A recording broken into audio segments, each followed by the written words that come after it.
Friend, स्वागत है आपको वीडियो में। आज के वीडियो में आप लाइक करो, सब्सक्राइब करो। जैसा वीडियो मेरा लगेगा, एक दूल्हा पर का गाना गाने जा रही हूँ। दूल्हा जब सजता है। हमारा चैनल का नाम है नीता यादव। आप जरूर कमेंट करके बताना, अच्छा लगेगा। जैसा लगेगा वैसा बताना। हेलो फ्रेंड, आपसे स्वागत है। जहाँ लागल मौरा की बाजारो, मौरा लगा के आना बंदा। आना तो आना वही सिकड़ी गली से, आना तो आना वही सिकड़ी गली से। जहाँ लागल मौरा की बाजारो, मौरा लगा के आना बंदा। जहाँ लागल मौरा की बाजारो, मौरा लगा के आना बंदा।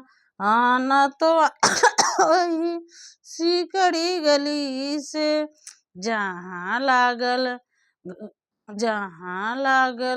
सिकड़ी की बाजारो, सिकड़ी पहन के आना बंदा। आना तो आना वही सिकड़ी गली से।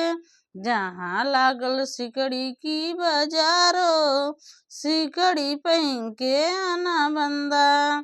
जहाँ लागल घड़िया की बाजारो, घड़िया लगा के आना बंदा। आना तो आना वही सिकड़ी गली से। जहाँ लागल जमुआ की बाजारो, जमुआ पहन के आना बंदा।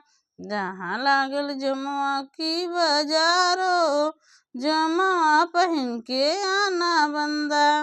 आना तो आना वही सिकड़ी गली से। जहाँ लागल मुजवा की बाजारो, मुजवा पहन के आना बंदा। आना तो आना वही सिकड़ी गली से। जहाँ लागल जुतवा की बाजारो, जुतवा पहन के आना बंदा।